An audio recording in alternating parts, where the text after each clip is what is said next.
창세기 29장 31절부터 30장 24절까지입니다. 본문은 우리 29장 32절부터 35절까지만 읽도록 하겠습니다. 창세기 29장 31절부터 35절까지만 읽겠습니다. 제가 먼저 읽겠습니다. 주께서 레아가 미움받는 것을 보시고 그녀의 태를 여셨으나 라헬은 수태하지 못하였더라.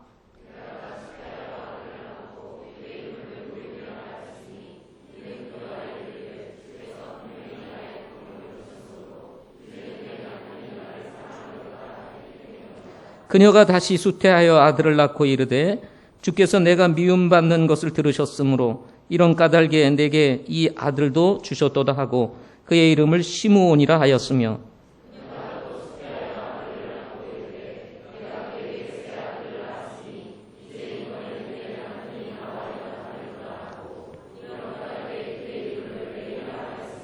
그녀가 또 수태하여 아들을 낳고 이르되 내가 이제는 주를 찬양하리로다 하고 이런 까닭에 그의 이름을 유다라 하고는 낳는 것을 멈추었더라. 아멘. 기도하시겠습니다. 살아계신 아버지 하나님, 오늘 귀한 주일 아침에 저희들 불러주시고 주를 예배할 수 있는 은혜 주시니 감사합니다.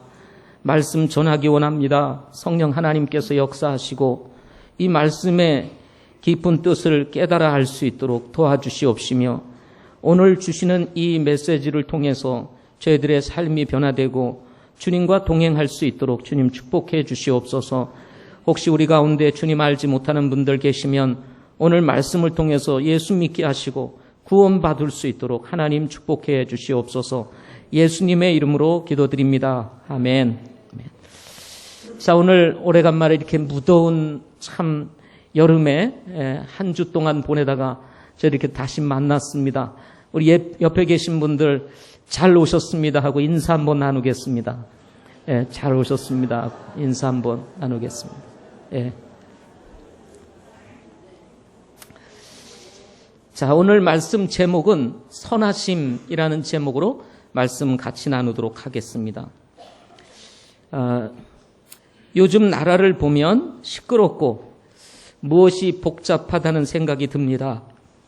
북과의 관계도 그렇고 가까운 일본과의 관계도 그렇고 또 중국과도 썩 좋은 관계는 아닌 것 같습니다.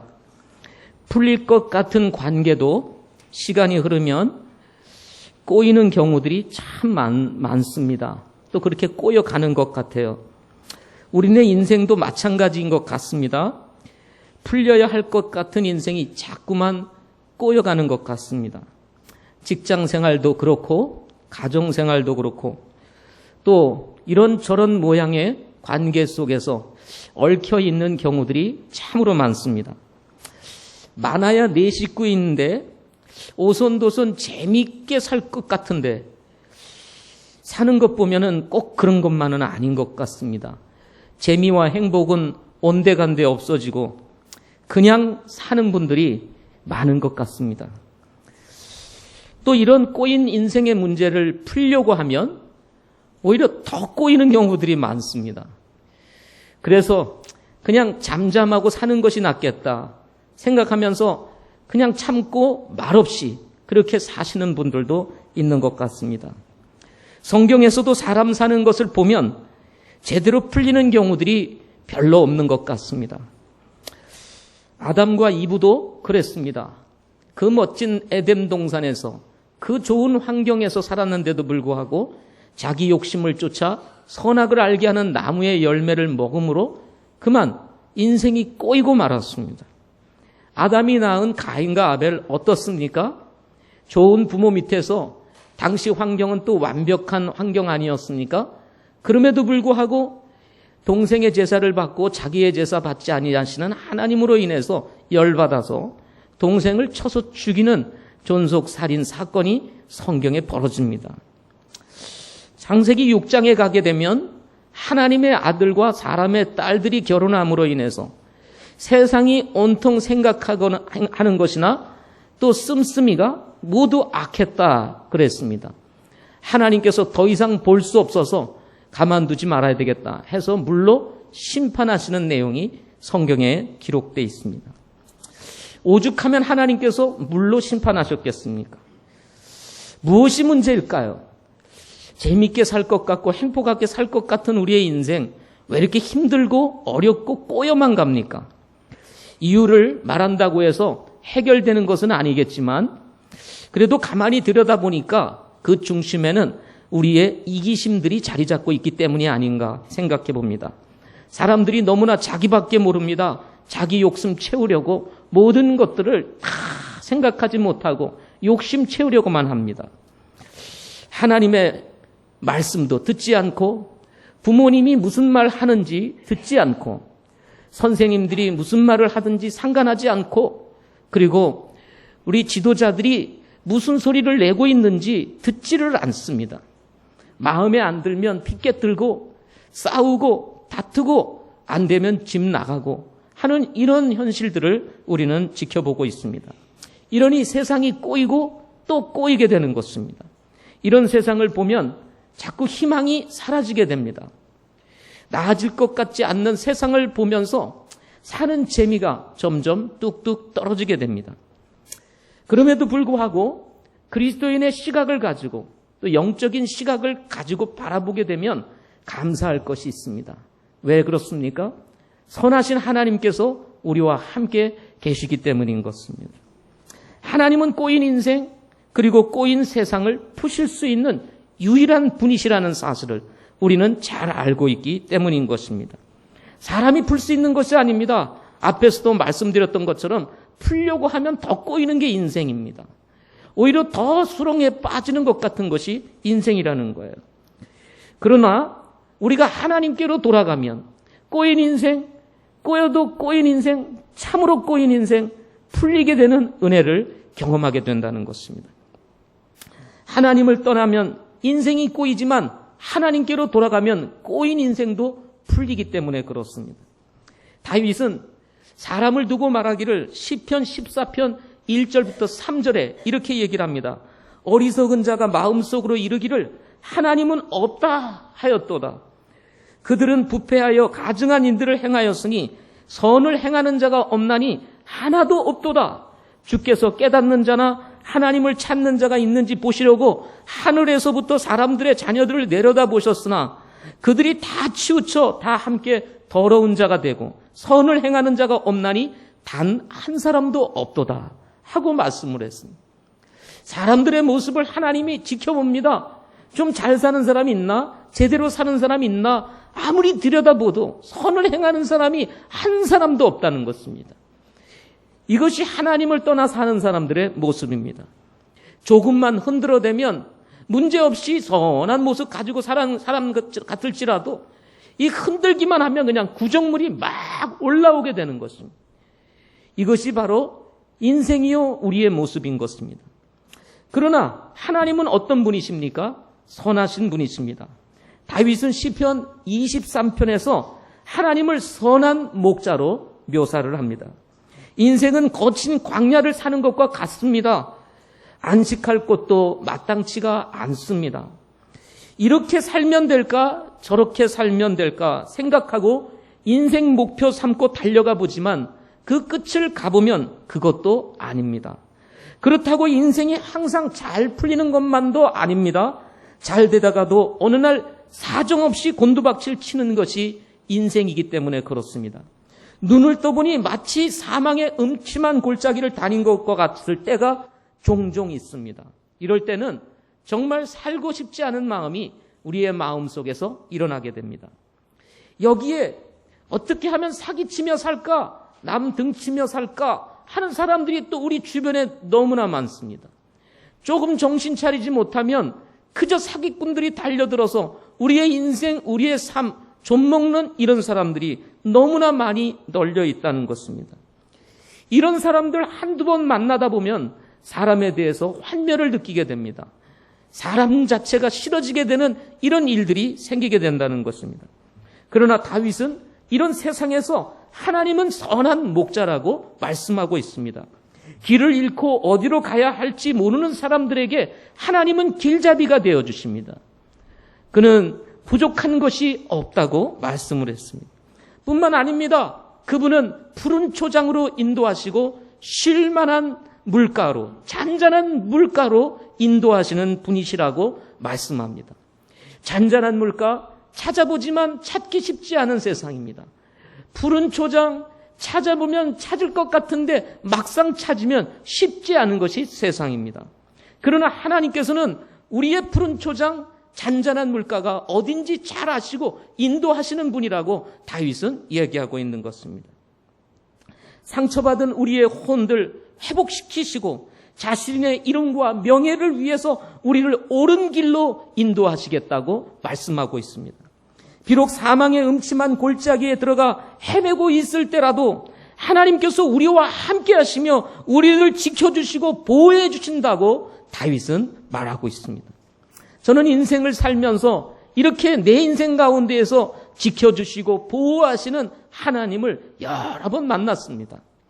저는 우리 학생들을 데리고 수양회를 떠난 적이 있었습니다. 몇 명 되지 않는 학생들 데리고 수양에 떠났다가 비가 오길래 골짜기에서 텐트 치고 잠시 텐트 속에 들어가 있다가 도저히 물이 불어나가지고 나올 수 없을 때가 있었습니다. 죽느냐 사느냐 하는 문제에서 우리 앞에 있는 큰 돌 하나가 받치고 있어서 밤새 오는 비를 피하고 겨우 살아난 적이 있습니다. 그때 비로소 이야, 우리 하나님은 반석이시구나 하는 것을 깨닫게 되었습니다. 아침에 사람들이 궁금했습니다. 낮에 이렇게 비가 오니까 논두렁에 이제 물 한번 보러 왔다가 골짜기에 사람이 있거든요. 그래서 미심쩍게 지나갔다가 비가 오니 야, 이거 걱정이 됐습니다. 그래서 새벽부터 그 보고 간 사람이 왔더니 살아있는 거예요. 그래서 구조대에게 신고를 하고 지나가는 헬리콥터 막 쳤더니 어떻게 봤어요? 그래서 헬리콥터가 서울까지 갔다가 다시 와가지고 저희들을 건져내는 일이 있었습니다. 덕분에 방송도 타고요. 네. 한때 유명해지기도 했었습니다. 야, 정말 한순간이었습니다. 하나님의 지키심이 아니었다면 우리는 그냥 모두 그냥 물살에 휩쓸려 죽었을 것입니다. 저도 이 자리에 없었을 것입니다. 그때 생각이 든 거예요. 하나님이 우리를 지켜주셨구나. 그게 무슨 하나님이 지켜주셨어? 어쩌다 보니까 살았지. 사람들은 그렇게 생각할 것입니다. 그러나 저의 인생 속에 계획하시고 개입하고 계시는 하나님께서 다 오늘을 위해서 살려주신 거예요. 예, 이 말씀 하라고. 예. 아멘입니까? 예. 뿐만 아닙니다. 저는 저의 인생의 건강 때문에 생명이 위태로울 때가 종종 있었습니다. 오늘을 살까? 아니면 한 달을 살까? 1년을 살까? 하나님께서 극적으로 저의 모든 상처들을 치유하시고 저를 건강으로 지켜주셨습니다. 그래서 오늘 여기까지 이르게 되는 것입니다. 험악한 세상에서 나의 삶을 분리시켜 주시고 하나님은 저의 연약함을 뒤로 한 채 저의 삶을 높여주시기도 하셨습니다. 저는 이 말씀을 준비하면서 제 생애를 들여다보고 그리고 우리 삶을 들여다보면서 이런 생각이 들었습니다. 우리 하나님, 우리의 평생의 선하심과 인자하심으로 우리를 인도하시고 계신다는 사실을 깨닫게 되는 것입니다. 여기 보면 시편 23편 맨 마지막 절에 보면 정령이라는 말이 나옵니다. 이 정령이라는 말은 결코라는 말입니다. 결코 하나님은 우리를 떠나지 아니하시겠다고 말씀하고 있는 것입니다. 비록 우리의 인생이 꼬여 복잡하고 희망이 보이지 아니할 때도 선하신 하나님께서 함께 하시면 꼬인 인생조차도 풀어내시는 놀라운 은혜를 경험하게 되는 것입니다. 오늘 말씀해 보면 야곱의 네 아내가 자녀를 낳는 이야기가 기록이 되어 있습니다. 사랑하는 여자와 결혼할 기대가 무너지고 시력이 나쁘거나 멍청해 보이는 여자 레아와 결혼을 하면서 야곱의 인생 꼬이기 시작했습니다. 지난 7년간 사랑하는 여자를 위해 외삼촌 라반을 위해서 봉사하면서 한 푼도 받지 아니하고 오직 자기 사랑하는 여자 라헬을 얻기 위해서 일을 했습니다. 그런데 외삼촌은 이런 약속을 저버리고 마을 사람 다 모아놓고 결혼식을 성대하게 베푼 그날 저녁에 그만 야곱의 아내가 될 사람을 바꿔버리고 말았습니다. 야곱은 한순간에 인생의 사기를 당하고 맙니다. 뛰는 놈 위에 나는 놈이 있다는 사실을 그는 모르고 있었습니다. 그는 찰떡까지 믿었습니다. 삼촌을 믿었습니다. 여러분, 사람은요, 믿을 것이 못 됩니다. 삼촌도 믿을 수가 없어요. 그 삼촌이, 그렇게 믿었던 삼촌이 7년 동안 그렇게 봉사했는데 그만 이 아내 될 사람을 바꿔버린 거예요. 야곱의 인생에 있어서 가장 절망적인 순간이었을 것입니다. 라헬을 위해서 다시 시작해야 했습니다. 비록 레아와 7일간의 혼인식을 마치고 사랑하는 여자 라헬을 아내로 맞이했지만 레아와 같은 결혼식 하지도 못했습니다. 자기가 사랑하는 사람하고 멋지게 결혼식하고 싶었는데 결혼식도 했다는 말이 성경에 나오지도 않아요. 그냥 들어와서 살게 된 것입니다. 여기에 외삼촌과 맺은 계약을 위해서 라헬을 위해서 다시 7년간을 봉사해야 했습니다. 비록 야곱이 라헬을 더 사랑하였지만 다시 시작한 7년의 세월, 악몽 같은 시간이었을 것입니다. 그야말로 긴 시간이었을 것입니다. 한 여인을 얻기 위해서 풀의 꽃과 같은 짧은 인생임에도 불구하고 14년, 그 인생 가운데 14년을 보낸다는 것은 결코 쉬운 문제가 아니었을 것이라는 것입니다. 그럼에도 불구하고 하나님은 야곱을 축복하시겠다고 하시는 약속에 따라서 꼬인 야곱의 인생을 풀어내시고 하나님의 뜻과 다르게 일부 다처의 비정상적인 가정을 이루었음에도 불구하고 야곱의 꼬인 인생을 도구로 4명의 아내를 통해서 낳은 자녀들을 이스라엘 12지파의 기초를 이루게 하시는 놀라운 역사를 담아내고 있는 말씀이 오늘 말씀이라는 것입니다. 우리는 복잡한 야곱의 가정의 모습을 들여다보면서 우리의 모습을 볼 수 있어야 합니다. 하나님의 계획과 섭리 가운데 선하신 하나님께서는 우리에게 이 말씀을 주시고 계시기 때문에 그렇습니다. 예수님께서는 요한복음 5장 39절 말씀을 통해서 이렇게 말씀하십니다. 하나님께서 이 구약에 있는 이 말씀을 의도적으로 기록하신 이유는 하나님의 말씀을 듣는 사람들이 예수님을 알고 예수님을 통해서 영존하는 생명을 얻게 하심이라고 말씀하셨습니다.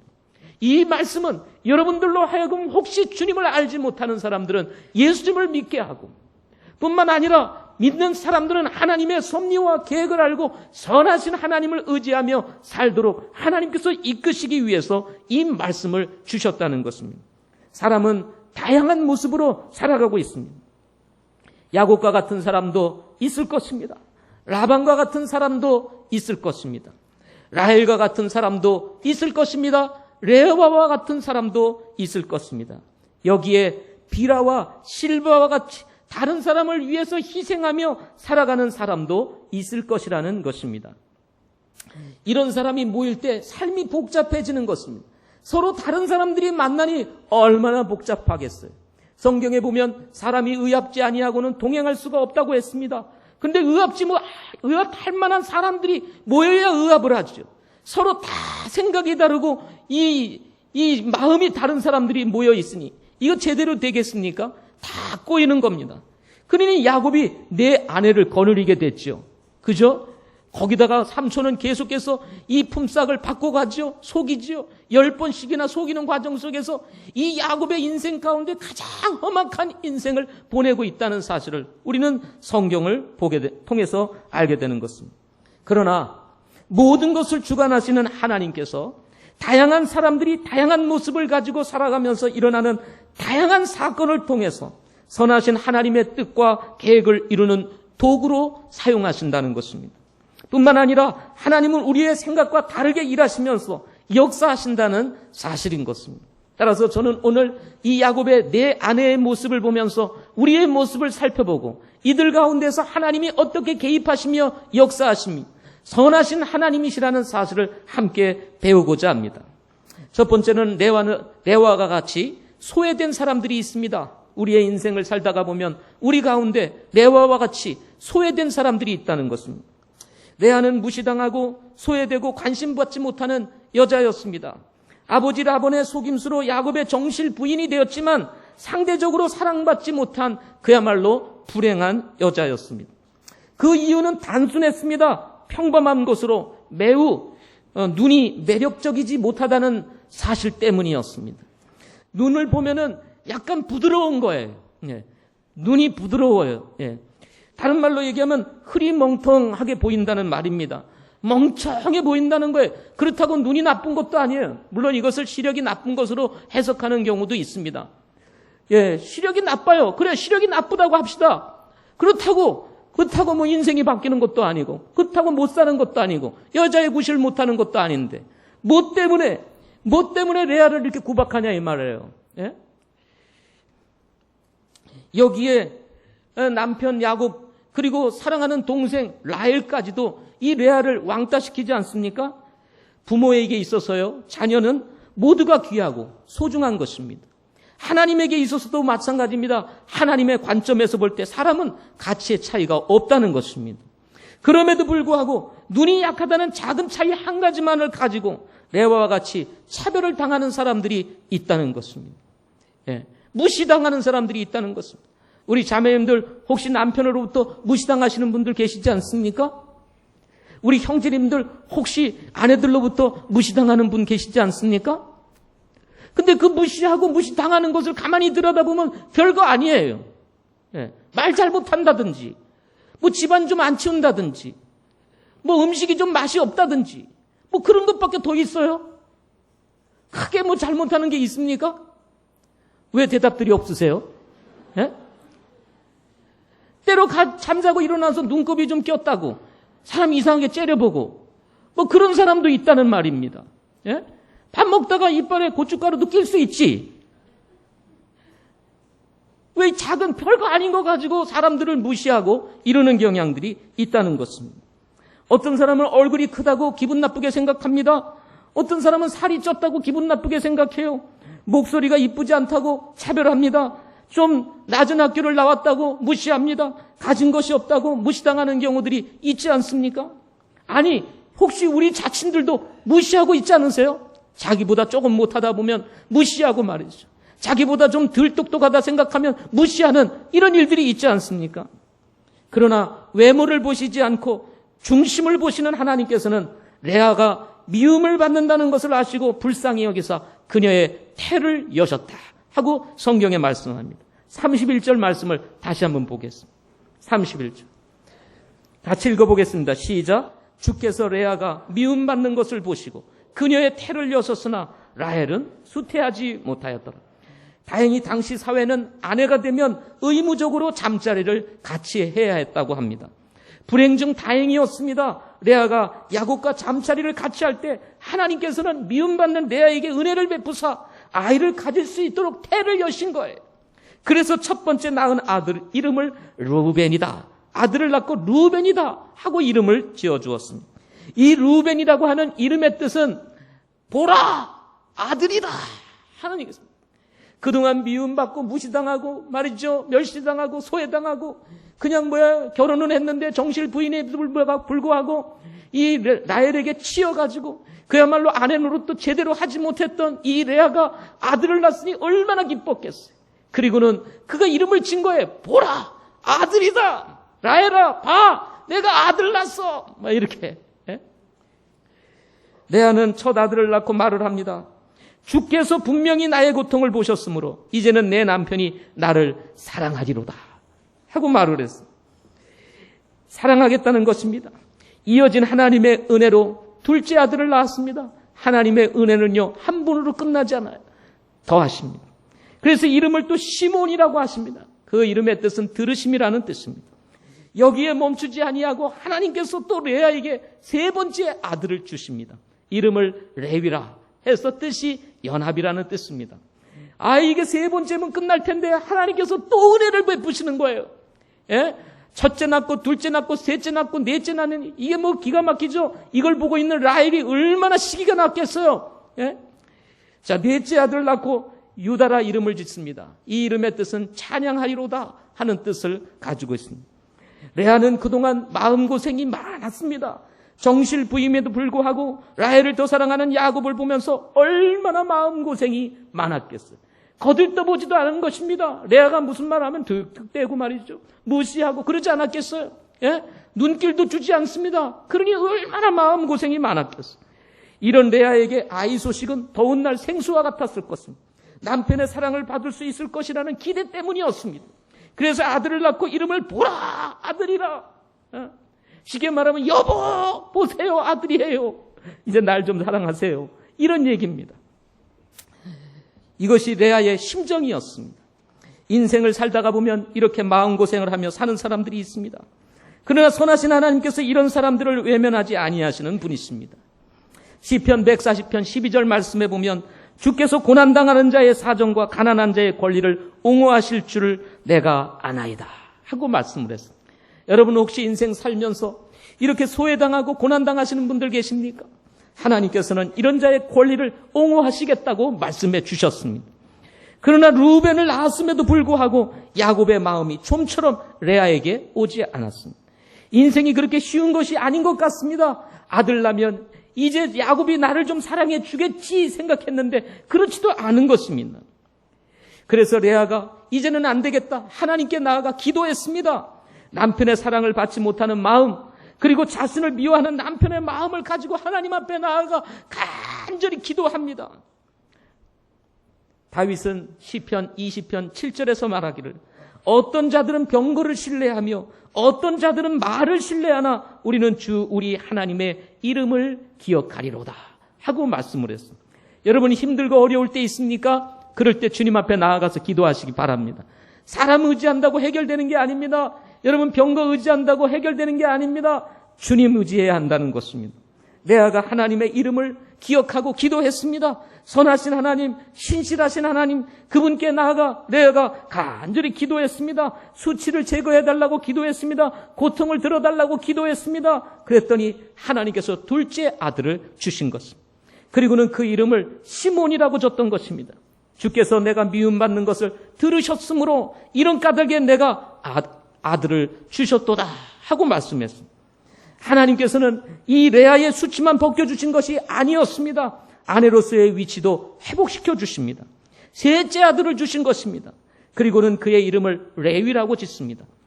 이 레위라고 하는 이름은 연합이라는 뜻입니다. 34절 말씀을 한번 보십시오. 34절. 그녀가 또 수태하여 아들을 낳고 이르되 내가 그에게 세 아들을 낳았으니 이제 이번에는 내 남편이 나와 연합하리로다 하고 이런 까닭에 그의 이름을 레위라 하였더라 하고 말씀을 했습니다. 이제 이번에는 이라는 이 단어는 이 순간부터는 이라는 뜻이고 내 남편이 나와 연합하리로다 하는 이 연합이라는 이 말은 이질적인 것으로부터 남편과 아내가 결합하여 하나가 될 것이라는 의미를 가지고 있다는 것입니다. 서로 레아와 이 야곱의 마음은 맞지 않았습니다. 이 야곱은 레아를 별로 좋아하지 않았습니다. 그래서 물과 기름과 같았습니다. 그런데 이 레아가 셋째 아들을 낳고 이제 말하는 것이에요. 뭐라고요? 내 남편이 이제는 나와 연합하리로다. 예? 이질적이었던 이 관계를 하나님께서 이제 상호 하나가 되게 하셔서 이제는 야곱이 나와 함께 하리로다 하고 이름을 이렇게 레위라 이렇게 줬던 것입니다. 그러나 하나님의 은혜는 여기서 멈추지 않았습니다. 단순히 지위 회복이 아니라 레아의 인생에 개입하셔서 레아와 함께 하시는 하나님을 높이게 하십니다. 네 번째 아들을 허락하신 거예요. 그의 이름을 유다라 지었습니다. 유다는 뭐예요? 찬양한다는 뜻인 것입니다. 35절 말씀을 보십시오. 그녀가 또 수태하여 아들을 낳고 이르되 내가 이제는 주를 찬양하리로다 하고 이런 까닭에 그의 이름을 유다라 하고는 낳는 것을 멈추었더라 하고 말씀을 했습니다. 하나님께서 이 레아를 축복하시니 이제는 이 레아가 하나님 앞에 나아가 하나님을 찬양합니다 하고 높이는 거예요.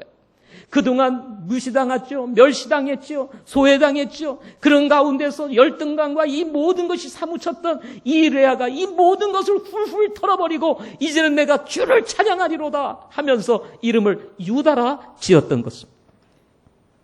여기에 멈추지 아니하시고 30장 14절 이하에 보면 합한채 사건이 있은 후 하나님께서 레아에게 또 다시 태를 여십니다. 이미 태가 멈췄는데 하나님께 또 다시 은혜를 베풀어서 다섯째 아들을 낳습니다. 다섯째 아들의 이름을 낳고는 이름을 이사가리다. 이 말은 값이라는 뜻입니다. 값. 그리고는 여섯째 아들을 또 이어서 주세요. 그리고는 스불론이다. 거함이라 하는 뜻으로서 남편과 아내가 함께 동거한다는 의미를 지고 있는 이름을 붙이게 되었습니다. 여섯째 아들. 여러분, 얼마나 여러분 이 여성으로서는 자부심이 넘쳤겠습니까? 하나님이 이렇게 축복하시면서 하나님께서 이렇게 도우심으로써 이 레아를 은혜 가운데 인도하시는 것을 보게 됩니다. 그런데 하나님은 여기에 그치지 아니하고 딸 하나를 더 주십니다. 그리고 디나를 낳게 돼요. 모두 자녀를 7을 출산하게 된 것입니다. 여러분, 때때로 우리의 인생이 이렇게 정말 소외되고 어찌 보면 사람들에게 무시당하는 인생이라 할지라도 하나님이 함께 하시면 이렇게 축복하시는 것입니다. 그러므로 여러분, 혹시 누군가 여러분을 무시한다고 소외시킨다고 낙심하지 마세요. 하나님의 은혜가 여러분에게 임할 수 있는 기회가 될 수 있는 거예요. 오히려 그런 사람들을 하나님 보시는 거예요. 가부와 고아를 결코 외면하지 아니하시는 하나님. 여러분, 비록 이 세상에서 소외를 당한다 할지라도 우리가 하나님과 함께하면 하나님께서는 그 인생을 축복하실 수 있다는 것입니다. 결국은 하나님께서 이 레아를 통해서 낳은 자녀들을 보게 되면 성경에 보면 이제 성전을 지키는 레위 자손, 조상인 레이를 낳게 하셨어요. 그래서 이 레아를 통해서 낳은 이 레이를 통해서 미래의 성전 사역을 이루는 데 있어서 쓰임을 받는 그런 조상이 되도록 하나님이 인도하셨습니다. 더 놀라운 것은 예수님의 조상이 된 유다를 낳게 되었다는 것입니다. 12명의 자손들 가운데 어찌 보면 라헬을 통해서 낳은 요셉을 통해서 예수님의 족보를 이어갈 것 같은데, 아니 오히려 레아를 통해서 낳은 유다를 통해서 예수님의 족보를 이어가게 하시는 것을 보게 하신다는 것은 생각지 못한 축복입니다. 누가 이런 일을 하실 수 있을까요? 사람이 할 수 있을까요? 아닌 것입니다. 하나님만이 하실 수 있는 것입니다. 그분은 선하신 분이시기 때문에 그렇습니다. 따라서 혹시 여러분 세상에 살면서 좀 부족한 것이 있으세요? 모자란 것이 있으세요? 남과 비교해서 좀 부족한 것이 있습니까? 낙심하지 마세요. 절망하지 마세요. 그것 때문에 여러분 삶을 포기하지 마세요. 하나님은 함께 하시는 것입니다. 두 번째로는 라헬과 같이 똑똑하지만 이기적인 사람도 있습니다. 라헬은 부지런하고 친치적이었을 뿐만 아니라 미모도 갖추고 있었습니다. 똑똑한 데다가 뭐까지요? 얼굴도 이뻤습니다. 이러면 얼마나 좋겠어요. 근데 이 사람이 이렇지가 않은 것 같습니다. 예. 참 뭘 다 잘하는 것 같으면 뭐 한 가지 부족해. 그런데 이 라헬은요, 부지런하죠. 친치적이죠. 거기다가 미모도 갖추고 있었습니다. 남자들이 라헬을 보면 다 반했습니다. 남자들의 로망, 라헬이었습니다. 인기 짱인 여자였던 것입니다. 거기에 야곱의 사랑도 받았습니다. 그러니 부족한 것이 없었습니다. 여성으로서 갖출 수 있는 모든 것을 갖추고 있는 멋진 여자였습니다. 그러나 이런 라헬에게도 한 가지 부족한 것이 있었습니다. 그것이 뭐였습니까? 아이를 낳지 못한다는 것이었습니다. 다 가지고 있는데 아이를 낳지 못한다는 것이었습니다. 이기적이고 육신적이었던 라헬은 아이를 낳지 못함을 인정하고 오히려 하나님께 은혜를 구하며 잠잠히 기다려야 했습니다. 그럼에도 불구하고 그는 시기심에 따른 감정을 극복하지 못하고 야곱에게 자식을 달라고 말합니다. 여러분 30장 1절 말씀을 보십시오. 30장 1절 같이 읽어보겠습니다. 시작. 라헬이 자기가 야곱에게 자식을 낳지 못하는 것을 보고 자기 언니를 야곱에게 이르되 내게 자식을 달라. 그리하지 아니하면 내가 죽으리라. 아이 못생긴 언니 레아가 첫째 아들, 둘째 아들, 아니 그냥 야곱만 잠자리에 들어가면 아들을 척척 낳는 것을 보니 얼마나 열이 났겠습니까? 야곱이 누구를 사랑했습니까? 라헬을 사랑했어요. 라헬과 잠자리를 아무리 해도 아이를 낳지 못하는 거예요. 아이를 가지지 못하는 거예요. 그런데 별로 사랑하지 않는 레아는 아이를 낳는 거예요. 그러니 이 남편의 마음이 사실은 어떻습니까? 아이를 낳는 쪽으로 살살살 가지 않겠어요. 자라는 아이들과 이 남편 야곱이 노는 모습을 보니 이 라헬이 어떻겠어요? 이 속이 상해서 견딜 수가 없는 거예요. 그래서 성경에 보면 시기가 났다 이렇게 말씀을 했어요. 시기가 난 이 라헬이 어떻게 했습니까? 이 감정을 억제하지 못하고 어느 날 갑자기 야곱에게 찾아가서 나에게도 자식을 달라. 그래야지만 나 죽을 거야 하고 막 난리를 쳤어요. 난리를 쳤어요. 이 말을 듣고 야곱이 어떻게 했습니까? 고개를 팍 쓰고 여보 미안해 이랬습니까? 아니 해도 너무한 거예요. 아무리 사랑하는 아내 라헬이지만 아니 자식을 달라니. 그래서 이 야곱의 마음속에 분노가 막 일어나기 시작을 했습니다. 그리고는 말을 했습니다. 당신이 아이를 가지지 못하는 것이 내 문제냐? 아이를 낳지 못하게 하시는 분이 하나님이신데 내가 하나님을 대신할 수 있느냐? 하면서 대판 싸웠습니다. 예. 뭐 했다고요? 대판 싸웠어요. 예. 그야말로 가정 부흥회가 일어난 겁니다. 이거 가지고 대판 싸운 거예요. 예. 그래서 여러분, 시기심이 일어나면요, 감정을 억제하지 못하게 되면 이렇게 부부싸움이 일어나는 것입니다. 예. 자기 중심으로 가득 차고 말이죠. 예. 하나님 중심의 생각을 가지지 못하면 뭐가 일어나요? 가정에? 싸움이 일어나는 것입니다. 싸움이. 예. 그래서 영적으로 좋아해야 돼요. 예. 아멘 좀 하세요.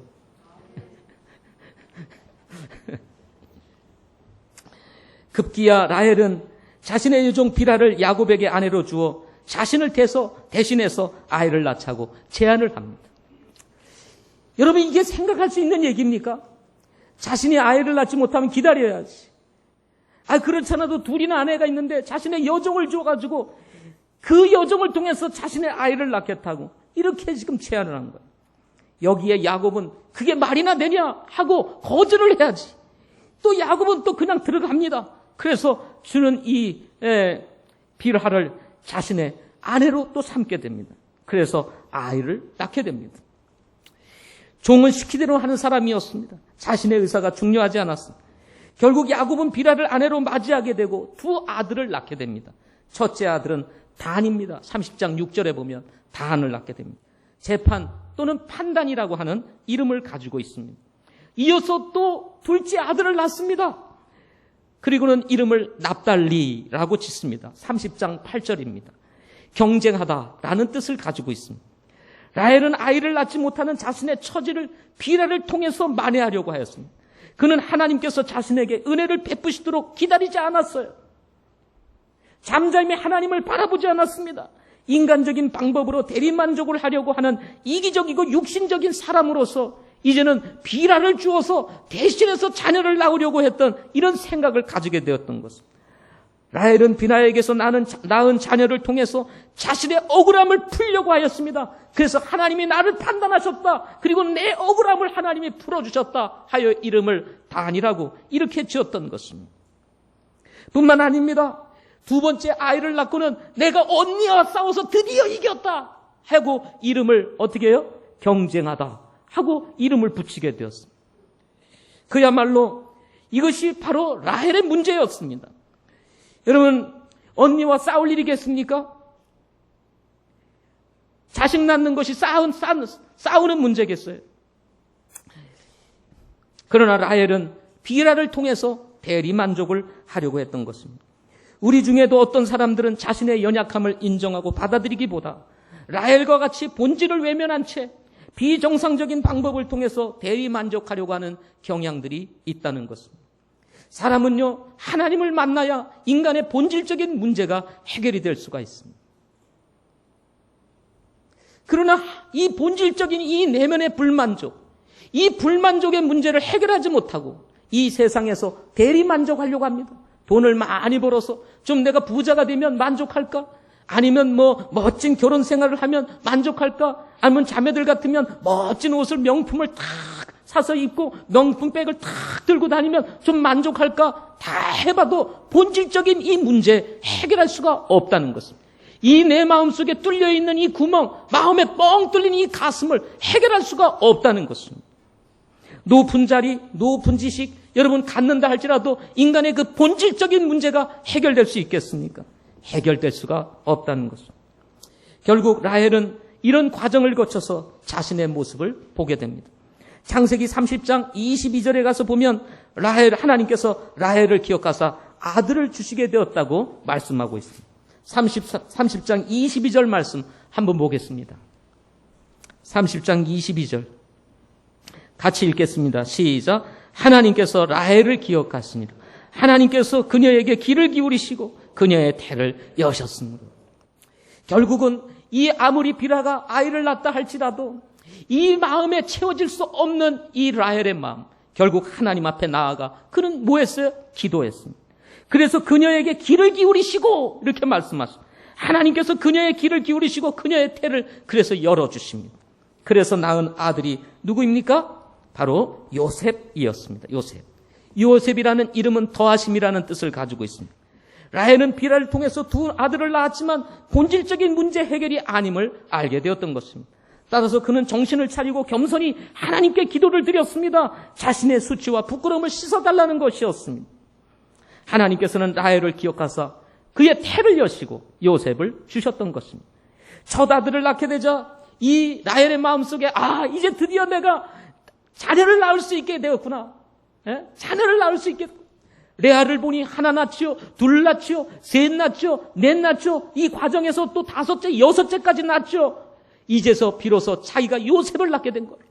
야, 이제는 하나님께서 또 나에게 아들을 주시겠구나, 또 다른 자식을 주겠구나, 이렇게 생각하고는 더하심이라고 이름을 짓게 되었던 것입니다.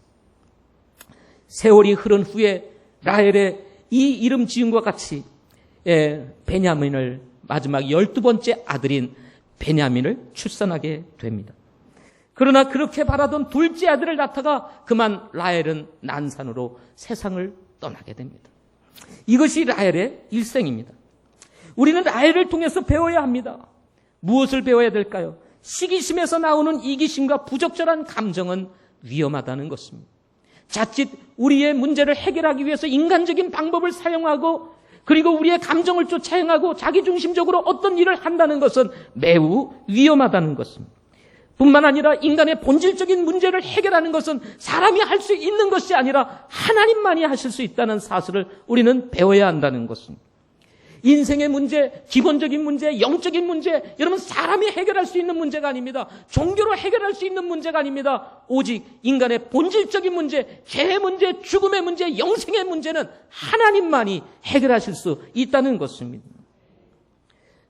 대리만족으로는 인간의 본질적인 문제를 해결할 수 없다는 것입니다. 이것이 왜 우리가 예수님을 믿어야 되고 왜 우리가 하나님을 만나야 되는지를 밝혀주고 있는 말씀인 것입니다. 혹시 여러분들 가운데에서 가진 것은 다 가지고 있을지라도 해결할 수 없는 이 저 깊은 내면의 문제, 만족할 수 없는 인생의 문제를 해결하기 원한다면 여러분 주님 앞으로 나오실 수 있기를 바랍니다. 세 번째로는 비라와 실바와 같이 희생하며 사는 사람도 있다는 것입니다. 우리 중에는 비라와 같이 실바와 같이 종처럼 희생하며 사는 사람도 있습니다. 이름만 있을 뿐 그들의 생각과 의사는 전혀 반영되지 않았습니다. 비라와 실바는 주인을 위해서 모든 것을 희생하였습니다. 야곱의 아내가 되어 아이를 낳으라고 하면 아이까지 낳았습니다. 자기네 의사가 아니었습니다. 여러분 어떤 여자가 두 아내를 두고 있는 남편에게로 시집가서 그 밑에서 살기를 원하겠습니까? 첩으로 살고 싶은 사람이 누가 있겠습니까? 그러나 비라와 실바는 자신이 결정할 수 있는 그런 권리가 전혀 없었습니다. 그들은 종이었기 때문이었습니다. 그러나 하나님께서는 이들을 외면하지 않았습니다. 비록 말없이 종으로서 희생하며 살았지만 하나님께서는 그들을 통해서 낳은 자녀들을 이스라엘의 12지파 중에 4지파를 이루게 하셨다는 것입니다. 레아의 요구로 실바는 군대라는 이름의 뜻을 가진 갓을 낳았고 기쁨 또는 흡족함이라는 뜻을 가진 아셀을 낳게 되었습니다. 인생을 살다가 보면 어떤 사람들은 비라와 실바와 같이 오직 남을 위해서 희생하며 사는 사람도 있습니다.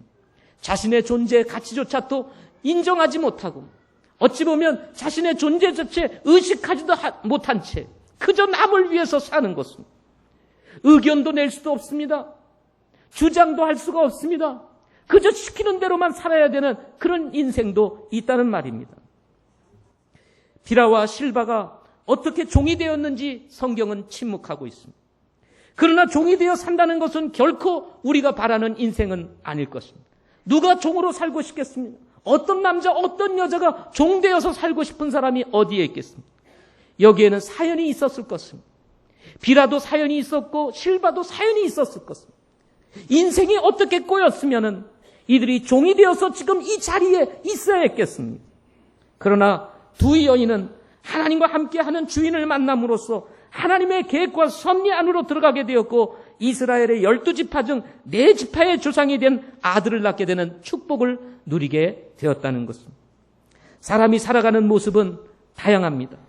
서로 다르게 살아가는 사람들의 환경을 하나님께서는 바꾸지 않습니다. 여러분의 환경을 확 바꿔주셨으면 좋겠죠? 그죠? 멋진 집, 그리고 좋은 신분, 그리고 좋은 관계 속에서 좀 잘 살고 싶은 마음이 있잖아요. 그런데 그게 쉽게 바뀌지를 않습니다. 저마다 사는 모습이 다 달라요. 그걸 하나님께서 다 뭉쳐가지고 똑같이 살게 만드시지 않습니다. 다 다르게 살아가고 있습니다. 어떤 사람은 사업을 하는 사장으로, 어떤 사람은 그 밑에서 일하는 직원으로, 어떤 사람은 공무원으로, 어떤 사람은 지도자로, 어떤 사람은 저와 같이 목사로 다양한 모습을 가지고 살아간다는 것입니다. 그러나 누구든지 하나님을 만나 그분과 동행하기 시작하게 되면 선하신 하나님께서 비라와 실바와 같이 비록 자신의 존재감을 잊어버린 채 남을 위해서 희생하며 살아야 되는 운명 같은 여인이라 할지라도 하나님께서 그의 삶을 축복하시고 이스라엘의 12지파 중에 4지파를 명예롭고 이름내는 그런 여인이 되도록 하나님이 인도하실 수 있다는 것입니다. 왜냐하면 우리가 믿는 하나님은 선하신 분이시기 때문에 그렇습니다. 이 시간에 우리 말씀을 마무리하기 전에 찬양을 하나 듣고 그리고 나서 말씀을 마무리하도록 이렇게 하겠습니다. 우리 문수찬 형제가 오래간만에 휴가를 나왔습니다. 이 시간에 찬양을 하고 그리고 말씀을 마무리하도록 하겠습니다.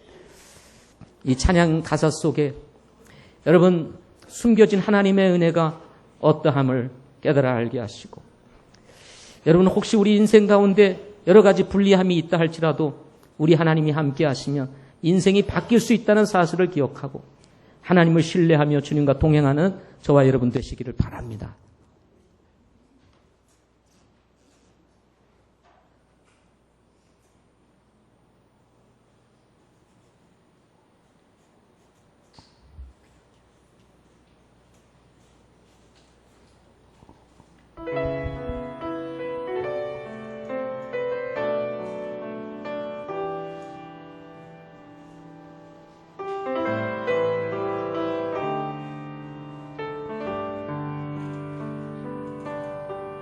왜 슬퍼하느냐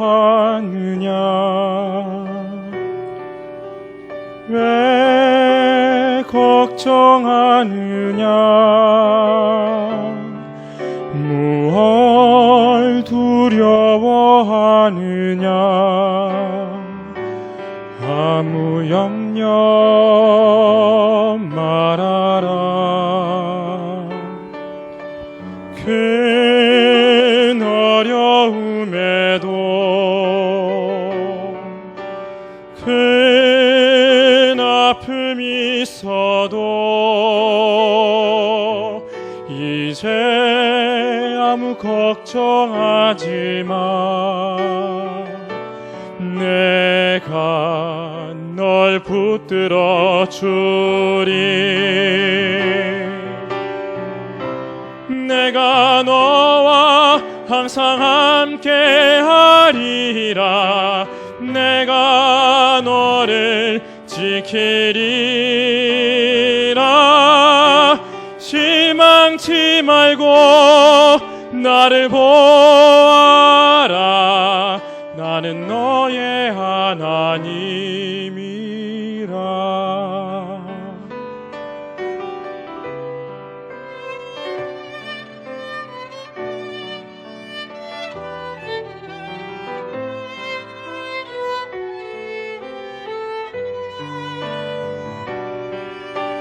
실망치 말고 나를 보아라 나는 너의 하나님이라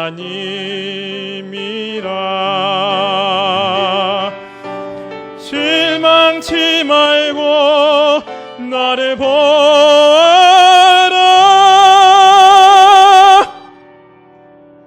나는 너의 하나님이라